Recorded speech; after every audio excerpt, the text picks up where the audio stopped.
everyone, Jim Branscombe here for the Cinematic Void vlog. Up bright and early to begin my January Giallo travels for 2025. I'll be heading to Denver this weekend and introducing a screening of Torso at the Sie FilmCenter with my good friend Theresa from Scream Screen. And then the following weekend, I'm going to be heading to Brookline/Boston, Massachusetts to introduce a screening of The Bird with the Crystal Plumage at the Coolidge Corner Theatre with a good friend, Midnight Mark. And while I'm in the Boston area, I'm going to be doing a little mini Salem, Massachusetts winter vacation thing. I'm going to stay at the Hawthorne Hotel and, you know, just kind of enjoy Salem out of the holiday season, so to speak. But right now, I'm just waiting on my friend Nick Vance, who I do the Cinematic Void podcast with, to come pick me up, and going to be heading to the Burbank International Airport. I think that's what it's called, or, you know, maybe it's called Bob Hope. It's the Bob Hope Airport. It's the better airport to fly out of Los Angeles at. And normally don't get the opportunity to fly out of it because it doesn't have a lot of direct flights and can be a little more expensive than LAX. But, you know, found a good deal to fly to Denver direct. So heading to the Bob Hope International Airport to begin my January Giallo travels.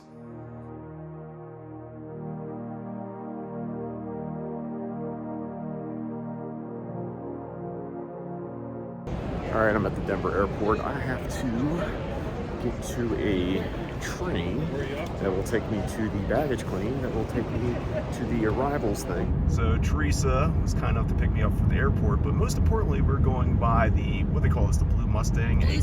Lucifer, yes, that's his nickname. This is a giant blue horse with red eyes that killed the artist who created it when it fell on him briefly. Well, not briefly, I guess permanently.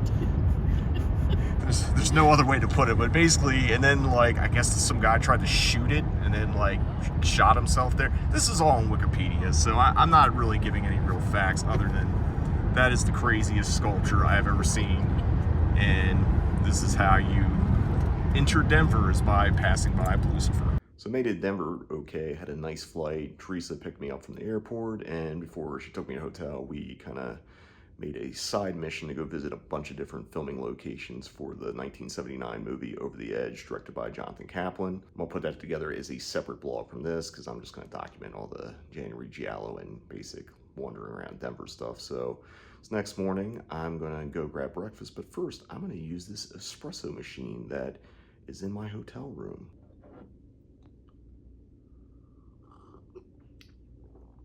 It's pretty good when I need it, because it's like 20 degrees outside, you know, weather that doesn't exist in LA. And so I'm gonna bundle up, I'm gonna go find some breakfast, and I'm gonna walk around. Unless it gets too cold, then I might just head back here.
Anywho, let's get to the role of the evening, and that is talking to our very special guest that we invited out.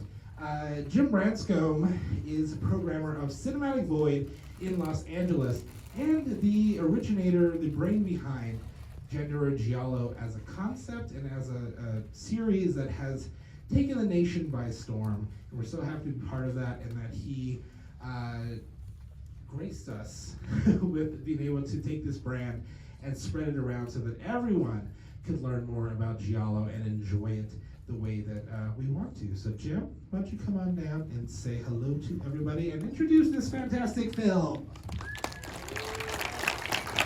Give it up for Keith, everyone. And also give it up for Theresa, who's not here tonight. Like, both Keith and Theresa have done a bang-up job of doing January Giallo here for the last couple of years, and it's a privilege to be able to partner up with them and do this along with all my partners across the country. So I saw the majority of you people have not seen Torso. Have you seen a Giallo before? No. No? Is that a serious no, or is that just I have a shameful admittance. Okay, there's no shame, and because in LA, there's always pretentious people like, how have you never seen this movie in theater? It's like, shut the fuck up. Like, Yeah! The thing is, if you're coming here and seeing this movie on this big screen for the first time tonight, give it up for yourselves, because that's how you're supposed to see a fucking movie. Not on a streamer. Blu-rays are nice. That's after you've seen it on the big screen, obviously, but we don't want to knock physical media because that's just important. But like, the best way to see any movie is with an audience on the big screen. So give it up for yourselves for doing that tonight. The thing about Torso, which is kind of a little bit different from most Giallo films, is that most Giallo films, you don't see the killer. It's always point of view, which was something that was used in slasher movies. And this one, you see a very suave-looking guy. He's got a little ski mask thing going on. He's got a nice jacket, and he's got some fancier biker like gloves where the holes are in the knuckles and stuff like that. And it was a little bit different. This movie came out in '73, and really what this movie is a prototype for what would become the slasher film. This is Black Christmas. Another plug for the poster there. How much is the poster? 45? 45. 45, black poster. Black Christmas poster. So what Torso does is a lot of slasher films ended up ripping off later, because there's a sequence in here, a really great cat and mouse sequence, which is phenomenal. I don't want to say any more of it, just watch it. It's very enthralling. It's one of the best things in it. This movie is wildly entertaining. There's 2 dummy drops. Anyone know what a dummy drop is? It's basically, instead of throwing a human falling, you use a dummy and you chuck it. There's 2. One involves a child, which makes it even better. Fuck them kids. Anyway. But this has a really great loungy score. You're also going to find out a thing about Italians. If you watch enough of these, they hate hippies. There's a hippie subplot in here. Fuck hippies, fuck kids. Anyway, I don't know what I'll say because I don't want to talk too much about the road, but you're going to see this on the big screen. You're going to go out and you're going to check out more Sergio Martino movies after this. I highly recommend checking out all his Giallo films because they are top notch. I want to thank you all for coming. Thank you, Keith and Theresa, for letting me come out and introduce this movie and doing January Giallo here every year. So, and thank you all for coming and watching a movie in a movie theater. So, made myself another one of these little espresso things. I have to get one of these machines for my apartment. But last night's screening Torso went really well. Unfortunately, Theresa had to take off because she had an emergency, so she wasn't there for the screening or wasn't able to do the Vinegar Syndrome pop-up she normally does. But, you know, Keith Garcia, the artistic director of Sie FilmCenter, was also there, so he introduced me, I did my intro. It was a lot of fun. And then afterwards, I went to dinner with Keith and his boyfriend, Charles. Had a really nice night, talked about movies and stuff. So this is my last day in Denver. I don't fly out until the evening, so I got a lot of time to kill. I'll figure out some things to do, maybe go record shopping. Not that I need to buy stuff, but you know, when you're here, you're here. But more importantly, I'm waiting for a place to open so I can go grab breakfast, and then I gotta check out the hotel, and then I'll figure out some things to do with the rest of my time in Denver. Well, a bit of a plot twist here. My flight just got canceled and I got rebooked for an earlier flight, so won't have as much time as I thought it was to look around Denver in this freezing cold weather. Anyway, I'm gonna grab my breakfast and get stuff sorted here. Another day, another airport. This time flying out of LAX, heading to Boston Logan to go to the Coolidge Corner Theatre for a little mini vacation in Salem. Feels kind of weird to be flying out today because of all the fires going on, but I don't know. It's kind of scary. I mean, I'm not sure if it's magic hour behind me or it's from the smoke and fires.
I am in Salem for the first of 2 nights that I'm here.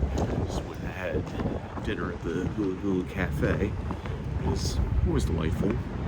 I guess they were gonna have open mic night, and normally I'd stay and watch some of it, but I am pretty freaking beat.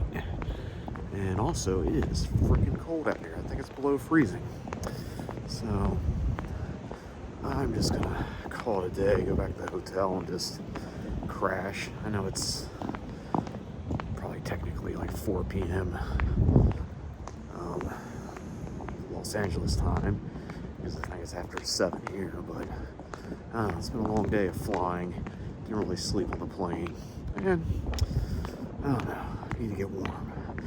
So get up tomorrow and go exploring, and hopefully it's not as freezing, although it probably will be, because it's Massachusetts in the winter.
This is my final day in Salem before I head over to Brookline, and as you can see, it's snowing, which is always a tradition.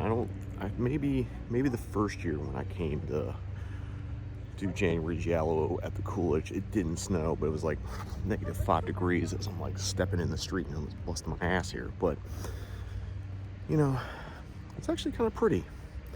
I'm gonna leave my car parked here for a while, and I think by the afternoon the snow ends, but I don't know, I'm just gonna kind of walk around and enjoy the snowy sights and have a coffee here, and yeah, then off to Brookline and the screening at the Coolidge tonight.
Back at the Coolidge. How many years have I been here now, Mark, doing this January Giallo? Oh, at least 3.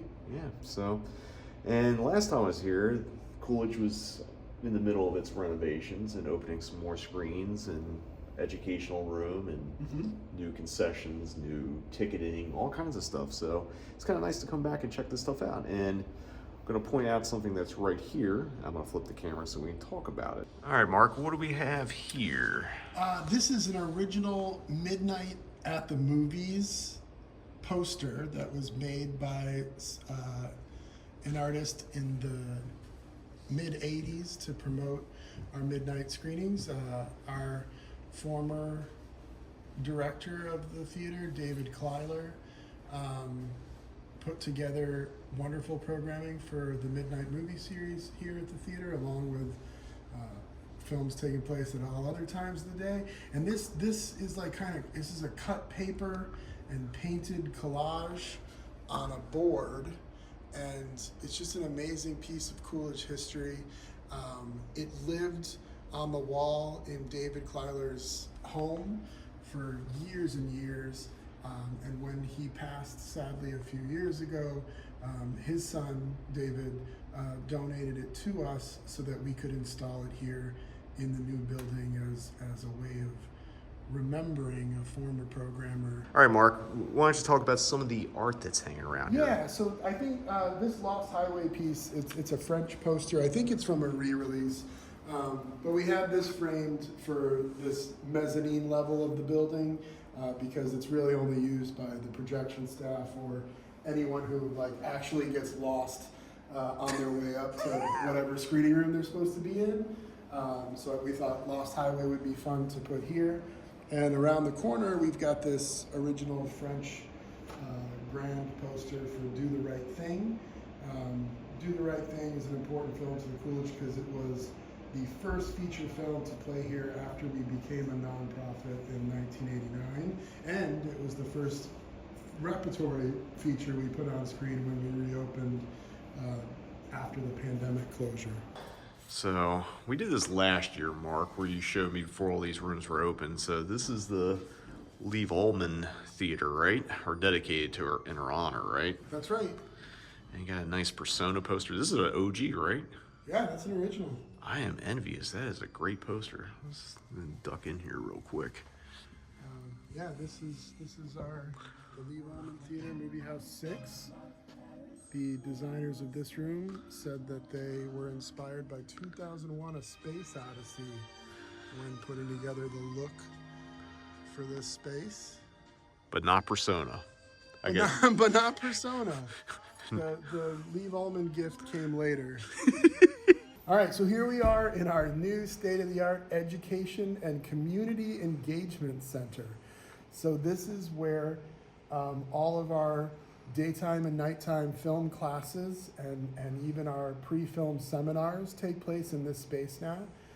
There is a screen that can come down to show films for classes, or even if we needed to show a film. It's kind of state-of-the-art projection and sound. You got a little projector up there.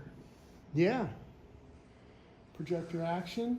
The design of this room, the architects were saying, was inspired by The Wizard of Oz, with this sort of yellow soundproofing that's installed on the ceiling, which when these shutters are open, it's very visible from the ground. You're kind of looking up at these yellow bricks, essentially. So I was able to find this neat Australian Wizard of Oz re-release poster from the 70s and thought that it kind of worked perfectly in this room. And since a lot of the education stuff we do is for grade school, middle school, and high school kids, I just thought it was a neat sort of kid-friendly piece to frame for this space.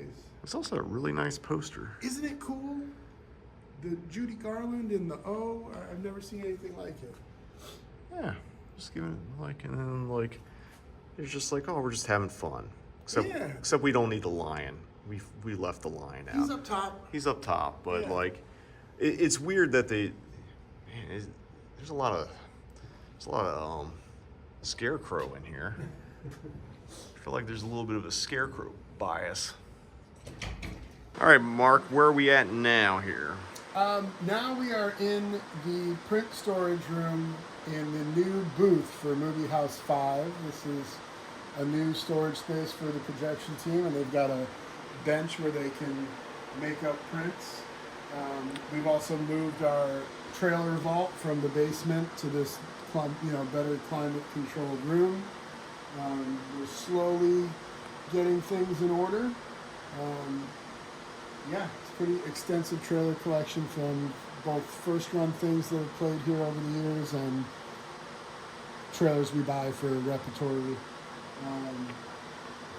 New shipment of 70mm house reels toward the back there to get ready for all of the 70 that we have coming up. Because you're currently doing Brutalist, you're going to be doing a screening of Dune 2. Correct. Yeah, we're doing a double feature of Dune and Dune 2, but we had to do the Dune 2 70mm print since it's happening while we were already converted for the Brutalist. Might as well. Makes sense. I want to see some of these trailers here. I saw the one that's stuck at, Shutter Island makes sense because of the screenings there. Sherman's March, which is one of the weirdest kind of fun documentaries I've ever seen. I watched it in film school. We got a Salvador, which is another good one. How often do you bust these trailers out? We try to run them anytime we have these films coming up in repertory. We'll build up a trailer reel and show people what we have coming down the pike. You got a kids trailer? Damn. Slow it down. I got an Inconvenient Truth. Got a like they have Night of 1,000 Corpses. I don't want to do it. Ooh, Navy SEAL. All right, fine, I did it. Navy SEALs. I actually had the director of Navy SEALs out when I showed Cockfighter. Okay. Louis T, because he was Monty Hellman's editor on Cockfighter. So you got Elephant Man, Dirty Shame, E.T. Which Funny Games is it? The original or remake? Remake. I guess that would make sense. We played the remake. Let's see. Bill and Ted. It's kind of fun. Like all these trailers. I'm not even like hitting them all. Yeah, Yeah, but I mean, they go a couple rows deep. you got Chinatown. Gas Food Lot. Like, you ever just do a trailer night? Yes, we have. So, not a film trailer, but maybe of interest to those of you who grew up watching Nickelodeon. We have the Rugrats TV pilot on 35. Did this ever play theaters or just... No, it's just something that, I don't know how it came into our possession. That's crazy. So now we get a reflection and we get the Coolidge outside. So what are you going to point out here, Mark? Well, they installed this window here on the way up in the new building. It's just kind of a great spot to catch a glimpse of the marquee out there. It's not an original marquee. I mean, the marquee has changed a lot over the years. It's been a theater since 1933. This marquee has been in place since the early 2000s. Jerry Stiller was here for some odd reason the night that it was debuted and lit for the first time. It's just funny to me that we had Jerry Stiller here. But it's just a great spot to sort of stop and catch a glimpse. And also, there's the vegan burger place across there, too. Not that that's actually important, other than Very me. important, yeah. Only to me, but it's about the guy that created the Beyond Burger. Is that what you were telling That's me? what I've heard. Well, it's beautiful right next to the Coolidge marquee. So this is a new conference room space that was sort of put in. I don't think this was in the original plans, but we're underneath sort of the slope of the seats in Movie House 5. and they realized like, hey, there's a bunch of space. What would you like to do with it? And our team has grown so much over the last few years that we really, really needed a space to have meetings where we could all fit in the same room. So they put in this amazing conference room. We're slowly starting to fill in books from the J. Carr. This is the J. Carr Film Book Collection. Boston film critic J. Carr.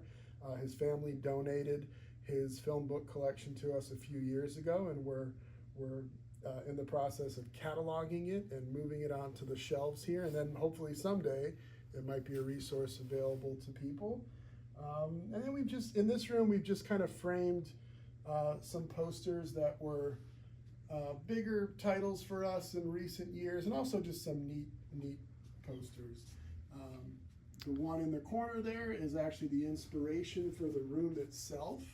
That's like an Italian restoration poster for Dr. Strangelove, which served as the designer's inspiration for the lighting above this table. Yeah, I was going to point out the lighting here because the little, it's, I can see it. Yeah. It's sure. It was round in the other one and rectangular in here. It's just modern. It's like, just modern. you still can't fight in here. It's the war room. No fighting in the war. Hi everybody, welcome to the Coolidge After Midnight. How's everybody doing? It's great to see all of you. Thanks for coming out tonight. My name is Mark Anastasio. I'm the program director here at the theater. You're joining us tonight for a midnight screening of The Bird with the Crystal Plumage, screening as part of a program known as January Giallo, which was originated by our friends at the Cinematic Void film program from Los Angeles, California. Programmer Jim Branscombe is with us tonight. You know, the man who created January Giallo as a program. Cinematic Void is kind of like if we had a sister series out in LA. They run genre films every month, just like we do here at the Coolidge After Midnight, and we've been partnering with them to present these Giallo films in the coldest of months for the last 3 years now, even though they've been running it much longer. And because we have a guest from Los Angeles with us tonight, I know a lot of us have been thinking about the tragedy still ongoing in LA.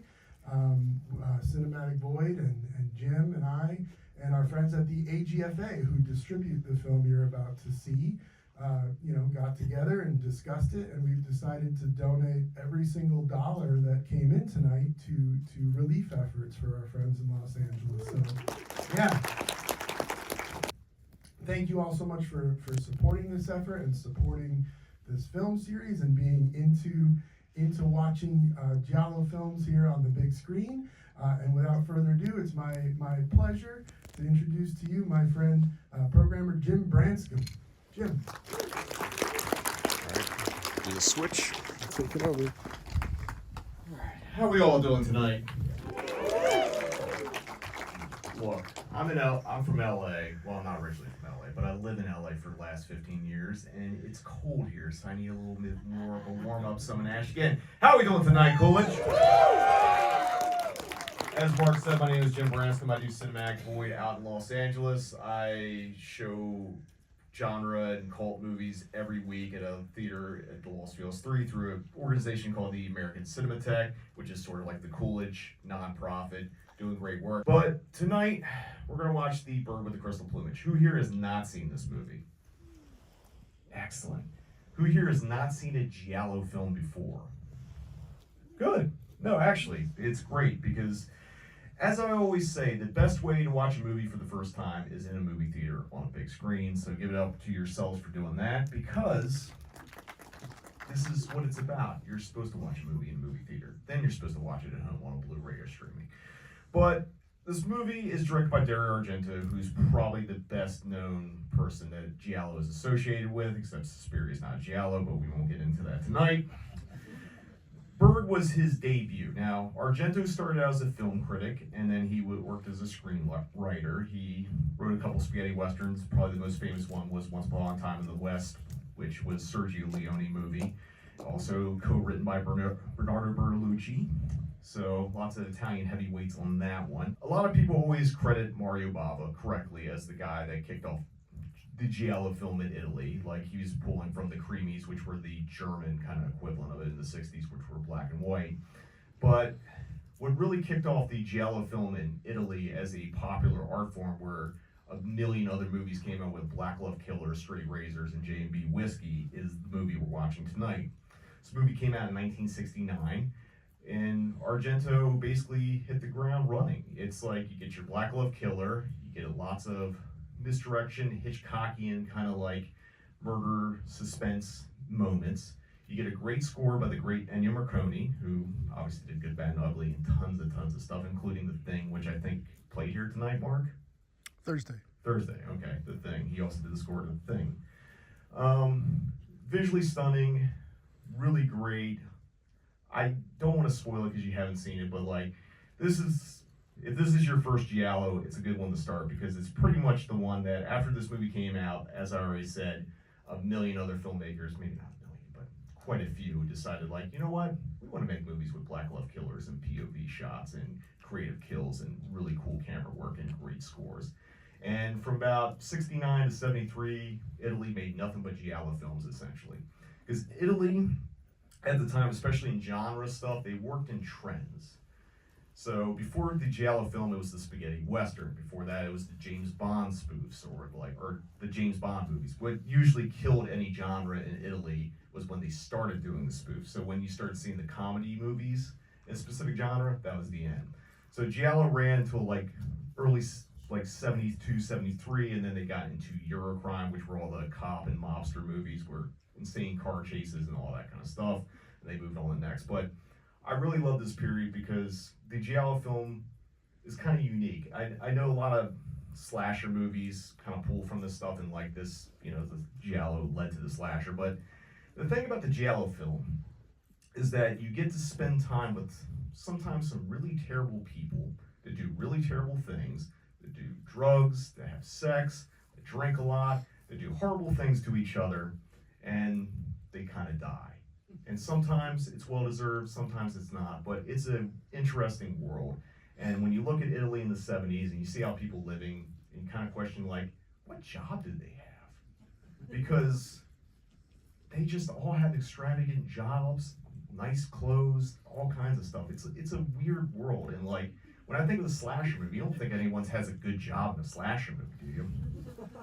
Or are they an artist? Are they a musician? Like, you know, people were creatives in the Giallo film, unlike the slasher film. So without further ado, we're gonna watch Dario Argento's debut, and then you're gonna go home and you're gonna go on Shudder, or you're gonna go buy a bunch of Blu-rays from Arrow or Vinegar Syndrome, and you're gonna watch more Giallos. Last night's screening of the Coolidge went really well. It was a pretty solid crowd. A lot of people who hadn't seen a Giallo before, which was kind of interesting, but I'm glad they came and checked it out. I think Bird with the Crystal Plumage is a good entry point.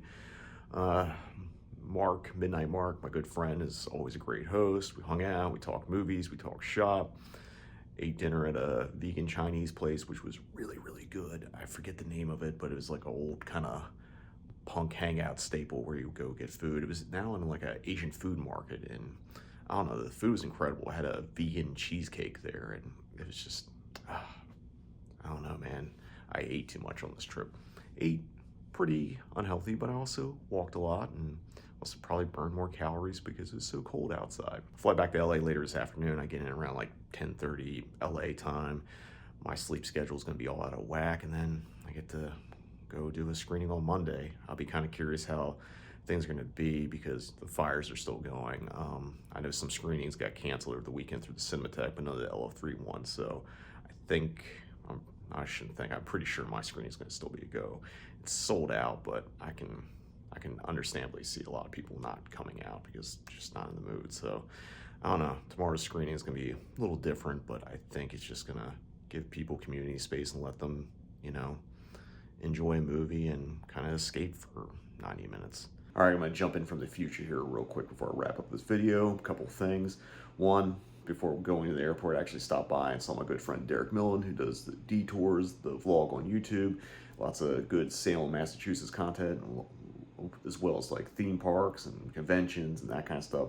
Derek's a good homie. He's been on the Cinematic Void podcast. It was really cool to get to hang out with him just for a little bit. Hopefully next time when I'm in Massachusetts, we have more time to hang out and shoot the shit and that kind of stuff. And secondly, the screening of The Bird with the Crystal Plumage I did in Los Angeles ended up happening. It was sold out. We actually had a turn away standby line for the screening, so it was really, really packed. It was a good screening. A lot of people had a good time despite everything that's been going on in LA. So I think people just want to get out and need a release. And obviously things are still pretty crazy going on right now in LA, but just want to pop in and add those little things before wrapping up. Anyway, this is going to wrap up this Cinematic Void vlog. I want to thank Theresa, Keith, and Mark for having me out at the respective theaters, the Sie FilmCenter in Denver and the Coolidge Corner Theatre in Brookline, Massachusetts. And until next time, see you in the void, and happy January Giallo 2025.